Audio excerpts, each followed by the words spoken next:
I've been investing $50 every week in the S&P 500 ETF VOO for 1 year, 6 months, and 3 weeks. So far, I've achieved a 13.3% return rate on my investment. If you are curious about my progress, check out this video for my weekly update. Last week marked a shift in the S&P 500's performance with a 1.5% drop, breaking a 9-week winning streak that lasts over 2 months. Some investors decided to secure profits after the remarkable bullish run in the late 2023. With the better-than-expected job market data released on Friday, investors seem to be more cautious in the new year as they awaited clarity on when the potential interest rate cuts will occur. Regarding our weekly investment, I bought $50 of VOO around 1:40 p.m. on Thursday.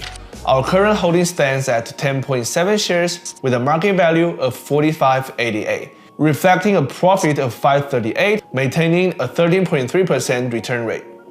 Take a look at the following chart. It tracks our entire investment history from day one.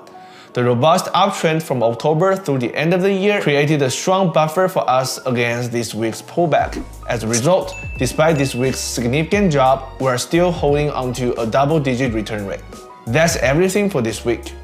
The start of 2024 hasn't been ideal, and the uncertainty around potential rate cuts may lead to more market volatility this year. However, none of those will sway us from our investment goal, always focusing on building long-term wealth through consistent investing.